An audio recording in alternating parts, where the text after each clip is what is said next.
హల్లెలూయా. దేవునికి స్తోత్రం.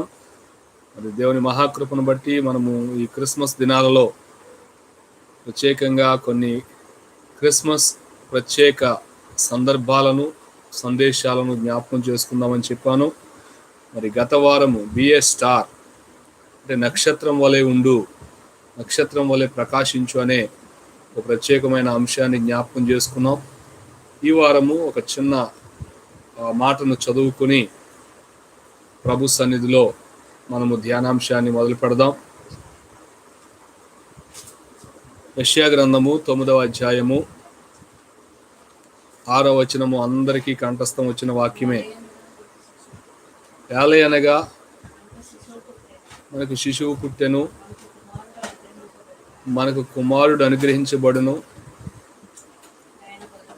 ఆయన భుజముల మీద రాజ్యభారముండును. ఆశ్చర్యకరుడు, ఆలోచనకర్త, బలవంతుడగు దేవుడు, నిత్యుడగు తండ్రి, సమాధానకర్త యగు అధిపతి అని అతనికి పేరు పెట్టబడును. చిన్న ప్రార్థన చేద్దాం. సర్వశక్తిమంతుడైన దేవా, నీకు వందనాలు, స్తోత్రాలు నాయన. ఈ దినమందు ప్రభువా, నీ జన్మ దిన సందర్భాలను జ్ఞాపకం చేసుకుంటూ నీ జనన చరిత్రలో ఉన్న ప్రత్యేకతలను గుర్తు చేసుకుంటుండగా నాతో మా అందరితో మాట్లాడండి ప్రభు.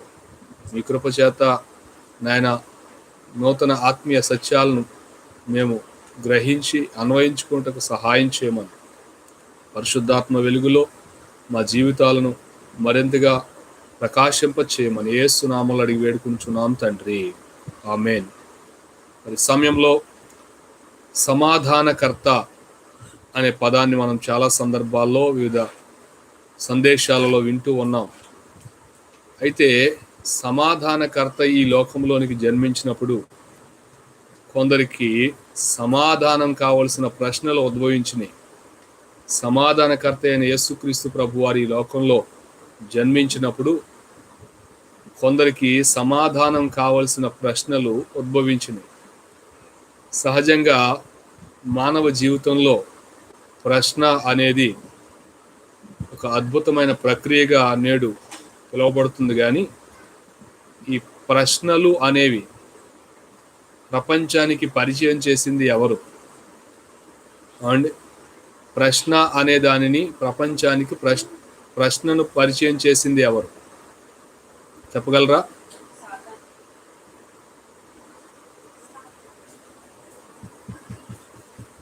మా గ్రూప్లో ఉన్న వాళ్ళు కూడా ఎవరైనా ప్రశ్నను పరిచయం చేసింది ఎవరు ప్రపంచానికి? సాతాన్ అనుకుంటా. Okay, very good. ఇంకా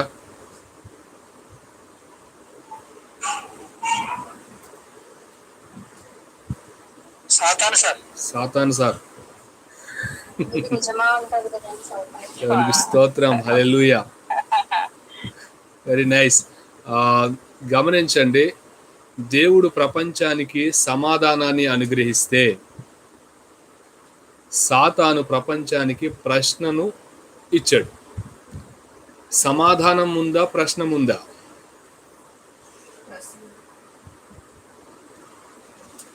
సమాధానం ఉందా, ప్రశ్న ఉందా? అమ్మా, సమాధానమే ముందు. ఇంకా సమాధానం ఉందా, ప్రశ్న ఉందా?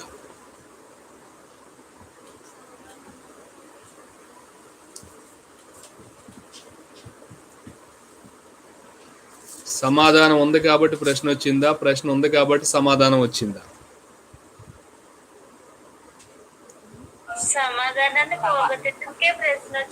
అబ్బా, దేవునికి స్తోత్రం. సమాధానాన్ని పోగొట్టడానికే ప్రశ్న వచ్చింది. Very nice. సో ఇక్కడ మనము చాలా జాగ్రత్తగా ఆలోచన చేసినట్లయితే దేవుడు అద్భుతమైన సమాధానకరమైన లోకాన్ని సృష్టించి మానవుడిని అందులో రారాజుగా నిలబెట్టిన సమయములో ప్రశ్నలు లేని లోకంలో మనం పుట్టాం. ప్రశ్నించవలసిన అవసరం లేని స్థితిలో మనము ఈ భూమి మీద మానవ జీవన విధానం ప్రారంభమైంది. మనిషికి ప్రశ్నలు వేసుకోవాల్సిన అవసరము లేని స్థితిలో ఈ భూమి మీద తన జీవితాన్ని ప్రారంభించాడు. ఇలా ఆలోచన చేస్తే మొట్టమొదట ఏదేను వనములో సమాధానమే ఉంది కానీ ప్రశ్నలు లేవు. అయితే ప్రశ్నలు అనేవి ఎక్కడి నుంచి ప్రారంభమైనవి అంటే సాతాను దగ్గర నుంచి ప్రారంభమైనవి.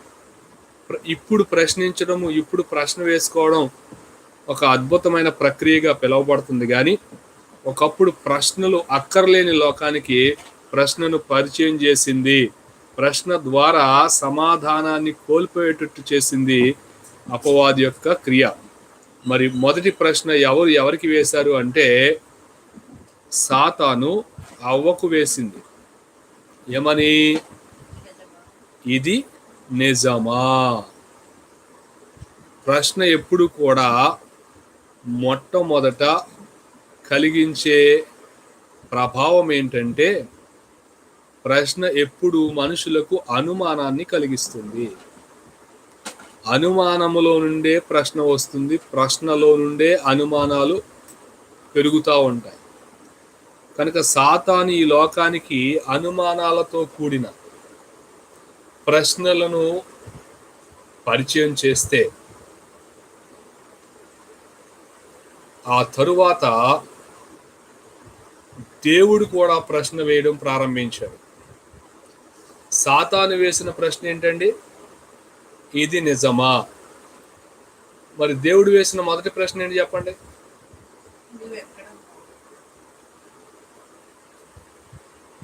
నీవెక్కడ ఉన్నావు? Okay, right. ఇంకెవరైనా చూడండి ఒకసారి. దేవుడు వేసిన మొదటి ప్రశ్న ఆదికాండం 1వ అధ్యాయంలో, 2వ అధ్యాయంలో, 3వ అధ్యాయంలో మీరు ఒకసారి చూస్తే సాతాను వేసిన మొదటి ప్రశ్న ఇది నిజమా? అయితే దేవుడు వేసిన మొదటి ప్రశ్న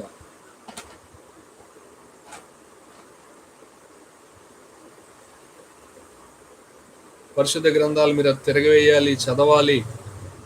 తద్వారా very nice, very good, very good. ఏంటమ్మా? ఆదామా నీవెక్కడ ఉన్నావు? సో ఈ రెండు ప్రశ్నలను ఒక్కసారి గమనించినట్లయితే మొదటి ప్రశ్న అనుమానాన్ని రేకెత్తిస్తే రెండవ ప్రశ్న ఏం కలిగిస్తుంది చెప్పండి? మొదటి ప్రశ్నలో ఇది నిజమా అనగానే అంతవరకు సమాధానకరంగా ఉన్న హృదయము ఒక్కసారిగా సమాధానాన్ని కోల్పోయి అనుమానంలోకి వెళ్ళిపోయింది. మరి దేవుడు ఒక ప్రశ్న వేశాడు. ఈ ప్రశ్న వెనక అనుమానాలు ఏమైనా ఉన్నాయండి? దేవుడు నీవెక్కడ అనగానే అవును నేను ఎక్కడున్నానని అనుమానం పడే ప్రశ్న అది?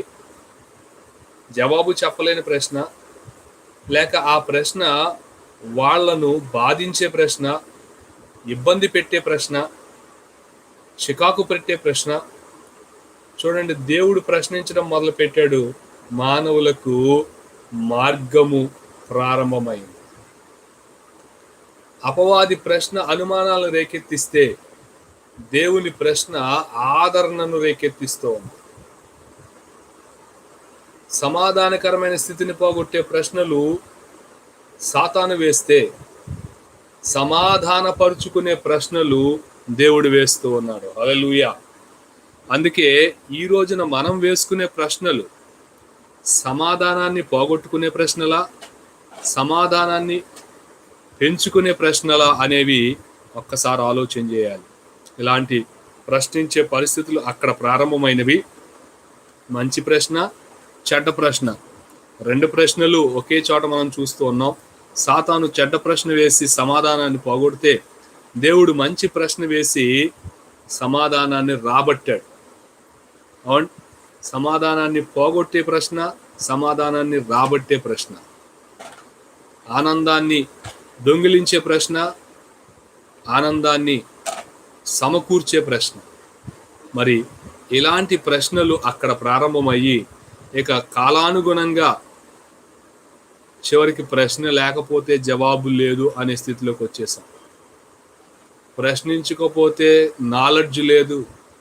మీరు ఎన్ని ప్రశ్నలు వేస్తే నేను అంత ఎక్కువ చెప్పగలను. ప్రతి పాస్టర్ గారు, ప్రతి టీచరు, ప్రతి మాస్టరు, ఇక అందరిని ఏ విషయంలో ఎంకరేజ్ చేస్తున్నామంటే ప్రశ్న వేయండి, ప్రశ్న వేయండి, ప్రశ్న వేయండి. అంటే ఇక ప్రశ్నలతోనే ప్రజలు ముందుకు వెళ్తున్న కాలం. ప్రతిదీ ప్రశ్నే. ఈ మధ్యన ఒక నాయకుడు కూడా అన్నాడు, నేను ప్రశ్నించడానికే పార్టీ పెట్టాను అని. సో ప్రశ్నించేవారు ఎక్కువైపోయారు, ప్రశ్నించడానికి పార్టీలు వచ్చేసినాయి, ప్రశ్నించేవారు విపరీతంగా మారిపోయారు. ఇక చిన్నప్పటి నుంచి కొంతమంది క్వశ్చన్ బ్యాంక్ అంటారు కొంతమందిని, వాళ్ళు అన్ని ప్రశ్నలు వేస్తూనే ఉంటారు. ఇదేంటి, అదేంటి, అదేంటి, ఇదేంటి, క్వశ్చన్ బ్యాంక్ అని చెప్తూ ఉంటారు. సో ఈ రకంగా అనుమానాలతో అనేక ప్రశ్నలు వేసే జీవితాలు చాలా ఉన్నాయి. కొంతమందికి జీవితమే ప్రశ్నార్థకమైపోతుంది. జీవితమే ప్రశ్నార్థకమైపోతుంది. అయితే క్రిస్మస్ దినాలలో కూడా కొన్ని ప్రశ్నలు మనకి కనిపిస్తూ ఉంటాయి. అలాంటి ప్రశ్నలలో మరి ప్రాముఖ్యంగా 4 ప్రశ్నలు ఉన్నాయి. అందులో ఒక్కొక్క ప్రశ్న గురించి వివరణాత్మకంగా మనం ఆలోచన చేద్దాం. మన యొక్క ధ్యానాంశంలో ప్రాముఖ్య అంశం ఏంటంటే క్రీస్తు జనన గాథలో వేయబడిన లేక కనిపించే ప్రశ్నలు. క్రీస్తు జనన గాథలో కనిపించే ప్రశ్నలు. యేసు ప్రభు వారి యొక్క జన్మ గాథ లేక జన్మ వృత్తాంతాన్ని ధ్యానించేటప్పుడు ఆ జన్మ వృత్తాంతం ఎక్కడి నుంచి ప్రారంభమవుతుందంటే బాప్తిస్మం ఇచ్చి యోహాను తల్లిదండ్రుల యొక్క ఆయన పుట్టుక దగ్గర నుంచి జన్మ వృత్తాంతం అనేది అక్కడి నుంచి స్టార్ట్ అయ్యి యేసు ప్రభు వారు తిరిగి నజరేతుకు వచ్చి తల్లిదండ్రులకు లోబడి ఉండెను అనేంత వరకు కూడా ఈ జన్మ వృత్తాంతంలోని సన్నివేశాలు మనకు కనపడతాయి. కనుక మనం వీటన్నిటిని క్రోడీకరించి చూసుకుంటే 4 ప్రశ్నలు యేసు ప్రభు వారి యొక్క జన్మ సందర్భాలలో మనం చూస్తాం. మరి ఈ 4 ప్రశ్నలలో మొట్టమొదటి ప్రశ్న, క్రీస్తు జన్మ వృత్తాంతములలో మొట్టమొదటి ప్రశ్న ఎవరికి వేశారు? మరలా ప్రశ్న, క్రీస్తు జన్మ వృత్తాంతములో మొట్టమొదటి ప్రశ్న ఎవరికి వేశారు? గాబ్రియేలు దేవదూత Mariya. Very nice. Mariya Gabriel దేవదూత మాట్లాడినప్పుడు మరియకు గాబ్రియేల్ దూత వేసిందండి ప్రశ్న, లేక గాబ్రియేల్ దూతకు మరియ వేసిందా? మరియ గాబ్రియేల్ దూతకు వేసింది. Very good. ఇది మొదటి ప్రశ్న. రెండవ ప్రశ్న, ఒకరు మాట్లాడండి, ఒకరు కట్ చేయండి, ఒకరు మాట్లాడండి. రెండవ ప్రశ్న ఎవరు వేశారు? రెండవ ప్రశ్న, మొదటి ప్రశ్న మరియ వేసింది, మరి రెండవ ప్రశ్న ఎవరు వేశారు?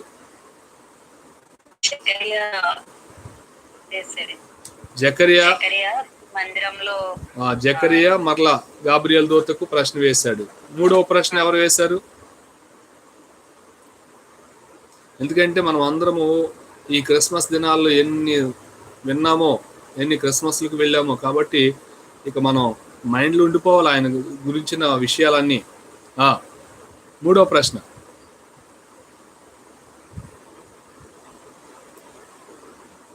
ఓకే, సమయం జ్ఞానులు ఎవరు వేశారండి? జ్ఞానులు ఏ రోజు రాజును అడుగుతా ఉన్నారు, యూదుల రాజుగా పుట్టినవాడు ఎక్కడ ఉన్నాడని. మూడవ ప్రశ్న. మరి నాలుగో ప్రశ్న ఎవరు వేశారు?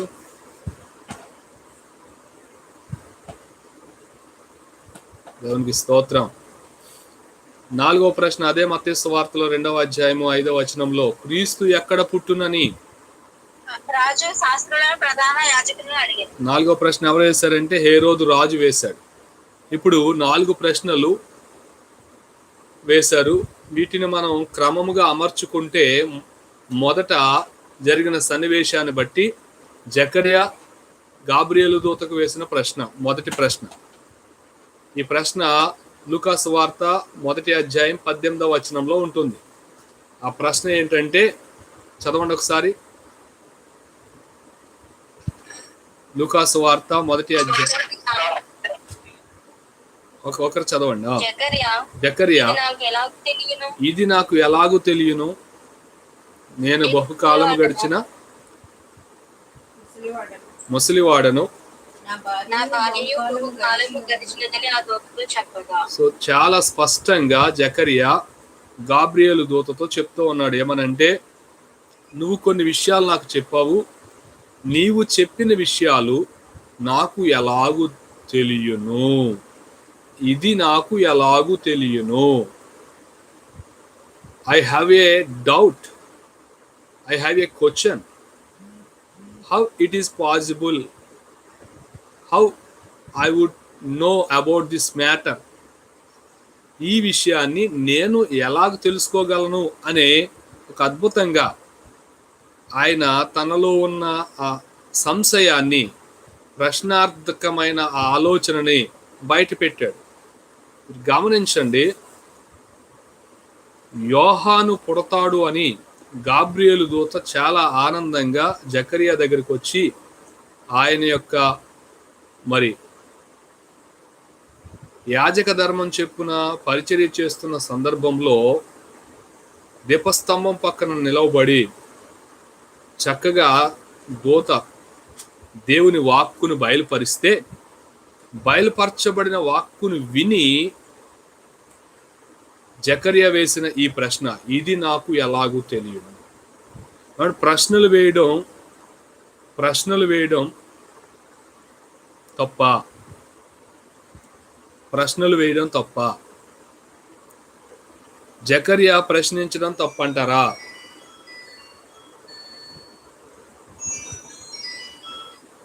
ఎందుకంటే జకరియా ప్రశ్నించినందువలన జకరియా పనిష్మెంట్ పొందాడు. ఈ ఒక్కసారి చూడండి, లూకా సువార్తలో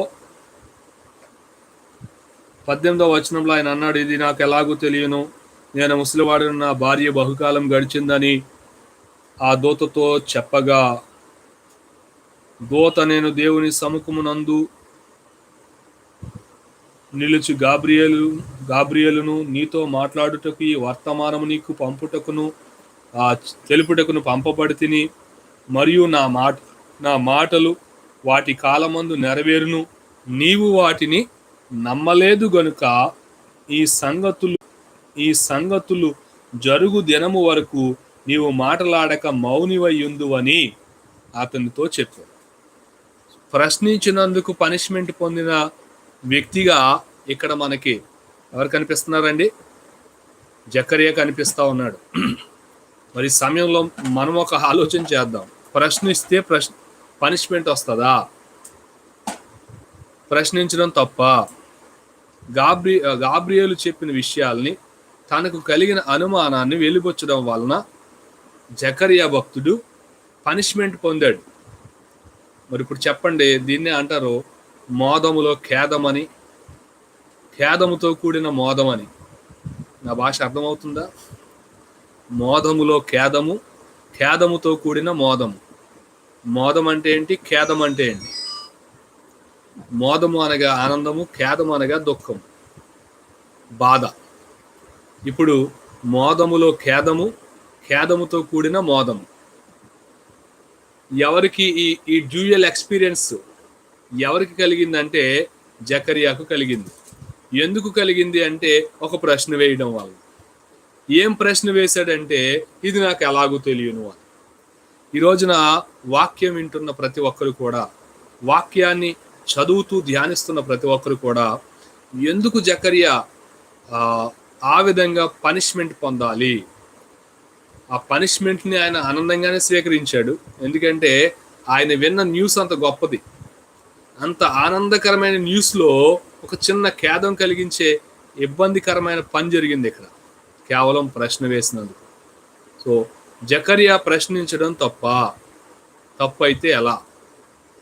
దేవుడు గాబ్రియేలు దూత ద్వారా ఆయన నోరు ముయ్యించాలి, లేక ఆయన మాట్లాడకుండా ఉంచాలని ముందుగానే తలంచాడా? ఆలోచన చేద్దాం. ఈ క్రిస్మస్ దినాలలో మనకు చాలా ప్రశ్నలు వచ్చేస్తూ ఉంటాయి. మరి మన ప్రశ్నలు ప్రభు దగ్గర నుండి బ్లెస్సింగ్స్ని తీసుకొస్తున్నాయా, లేక మన ప్రశ్నలు మనకి ఏదైనా లోటు కలిగేటట్టు చేస్తూ ఉన్నాయా? ఎందుకంటే ఆదికాండంలో ప్రశ్నలు, ఒక ప్రశ్న ఆశీర్వాదాన్ని పోగొట్టింది. మరొక ప్రశ్న ఆశీర్వాదం వైపుకు రావడానికి ఆహ్వానించింది.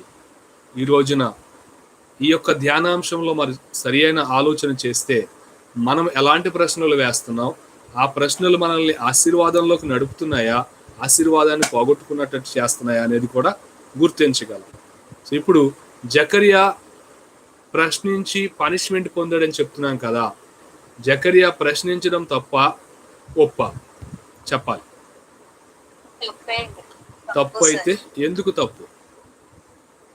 యాజకుడు కాబట్టి యాజకుడే నా దేవునికి యాజకునికి దేవుని తర్వాత యాజకుడే ప్రధాన పాత్ర. అలాంటిది ఎప్పుడు నిత్యము దేవుని మందిరంలో పరిచర్య చేసే ఆ యాజకుడే దేవుని మాట నమ్మలేకపోతే మనలాంటి వాళ్ళు ఎలా నమ్ముతారు? మాలాంటి వాళ్ళు. రైట్ ఓకే, అదొక వెర్షన్. ఇంకా దేవుడు చేసినటువంటి అద్భుతములన్నీ కూడా తెలిసినటువంటి యాజకుడు దేవుడు ఇది చేస్తున్నానని చెప్పినప్పుడు నమ్మలేదండి. అంటే అబ్రహాం పట్ల జరిగించిన అద్భుతము నా పట్ల జరిగిస్తాడు అనే నమ్మకాన్ని కోల్పోయాడు. అది చూసినవాడు, అది విన్నవాడు, అది తెలిసినవాడు కనుక ఇది ప్రశ్న వేయడం తప్పండి. దేవునికి స్తోత్రం. Very good. ఇంకెవరైనా ఇంకా వేరియేషన్స్ ఏమైనా ఉన్నాయా ఎవరి దగ్గరైనా?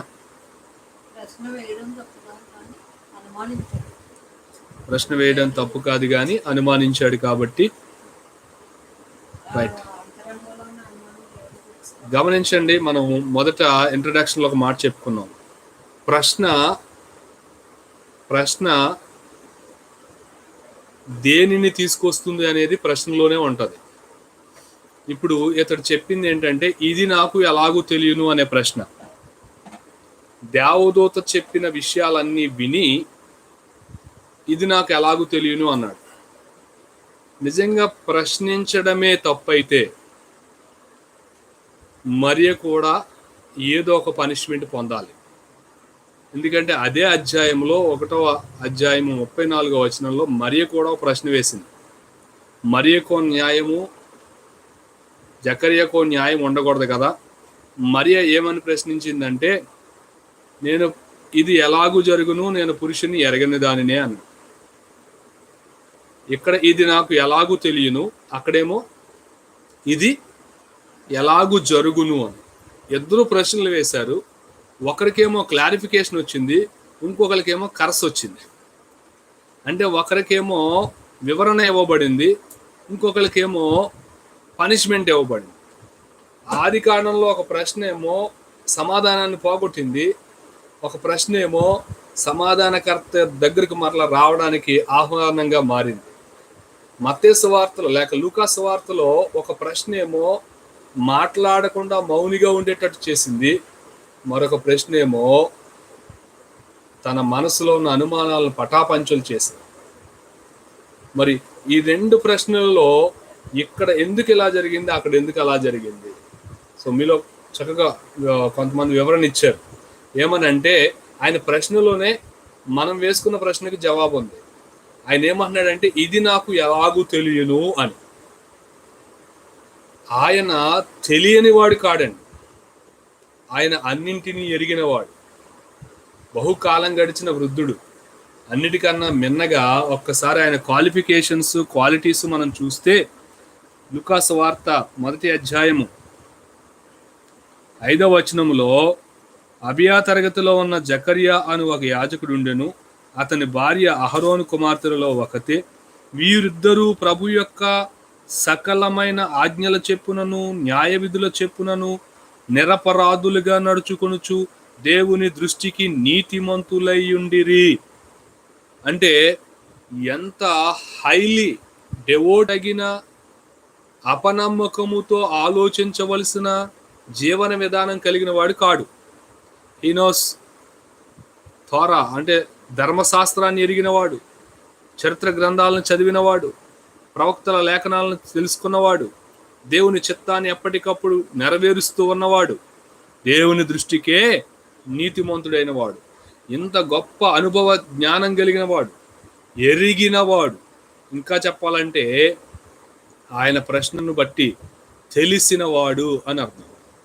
దేవుడంటే ఏంటో తెలిసినవాడు, దేవుడు అంటే ఎలా ఉంటాడో, దేవుని ప్రేమ ఏంటో, దేవుని ఉగ్రత ఏంటో, దేవుని కరుణ ఏంటో, దేవుని వాత్సల్యత ఏంటో, దేవుని కాపుదల ఏంటో, దేవుని క్రమం ఏంటో, దేవుని యొక్క క్రమశిక్షణ ఏంటో, దేవుడికి ఆనందాన్ని కలిగించేవేంటో, ఆయాసాన్ని కలిగించేవేంటో ఎరిగిన జకర్యా, తెలిసిన జకర్యా ఇది నాకు ఎలాగూ తెలియను అంటున్నాడు.